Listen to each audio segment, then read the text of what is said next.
અમદાવાદમાં બનેલી પ્લેન ક્રેશની દુર્ઘટનાએ એક ક્ષણમાં ઘણા બધા ઘરોની ખુશીઓને તબાહ કરી દીધી છે। જે ઘરોમાં લગ્નની તૈયારીઓ ચાલતી હતી ત્યાં હવે સન્નાટો છવાઈ ગયો છે। આ અકસ્માત માત્ર એક અકસ્માત નથી પણ અનેક સપનાઓનું મૃત્યુ છે જે દરરોજ આંખોમાં લોકો જોતા હતા। આ અકસ્માત સાથે જોડાયેલી એક કહાની સામે આવી છે જેને તમે સાંભળીને તમે પણ તમારા આંસુ રોકી નહીં શકો।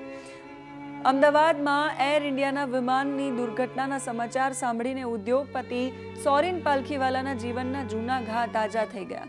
અંદાજે 37 વર્ષ પહેલા 1988માં એમણે પણ વિમાન દુર્ઘટનામાં પરિવારના એક સભ્યને ગુમાવ્યા હતા અને હવે 2025માં એમની એકની એક દીકરી સંજના એ એર ઇન્ડિયાની ફ્લાઇટ 171માં અકસ્માતનો ભોગ બની।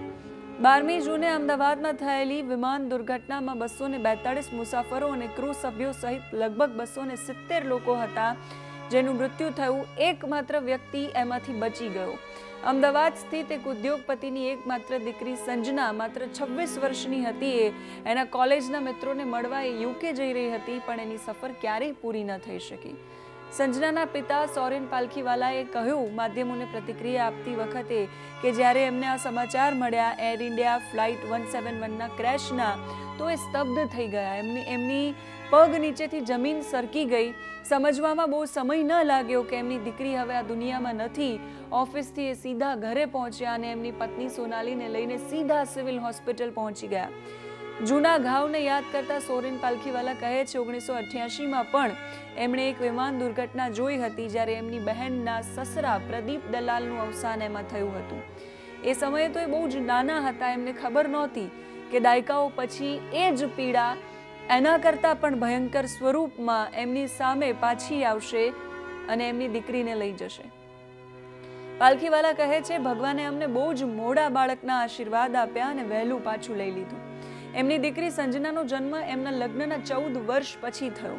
સોરીન કહે છે મારી પત્ની ગાયત્રી માતાની બહુ જ મોટી ભક્ત છે। અમે સંજનાનું આગમન ભગવાનનો આશીર્વાદ માનતા હતા। સંજના અભ્યાસમાં બહુ જ હોશિયાર હતી। પુણેથી એણે BBA કર્યું, પછી ન્યુયોર્ક યુનિવર્સિટીમાં મેનેજમેન્ટ ઓફ ટેકનોલોજીમાં માસ્ટર ડિગ્રી કરી અને કોલેજના મિત્રોને મળવા યુકે જઈ રહી હતી। પરિવાર એવું પણ કહી રહ્યો છે કે થોડા દિવસ પહેલા જ સંજનાની સગાઈની તૈયારીઓ ચાલી રહી હતી પણ ભાગ્યમાં કંઈક બીજું જ લખેલું હતું। હવે ઘરમાં માત્ર એની યાદો છે, એની પેઇન્ટિંગ્સ છે, એના ફોટોગ્રાફ્સ છે, એ જ છે। અમે એના બાળપણથી લઈને અત્યાર સુધીની દરેક યાદોને સાચવી રાખી છે। સંજનાના પિતા એ કલ્પાંત કરતા કહી રહ્યા છે કે આ બધું ભગવાનની ઈચ્છા હોવાનું માનીને અમે પોતાને ખુદ સાંત્વના આપી રહ્યા છીએ। થોડા દિવસ પહેલા જ એની સગાઈની તૈયારી કરી રહ્યા હતા પણ આટલું બોલતા એ અટકી જાય છે।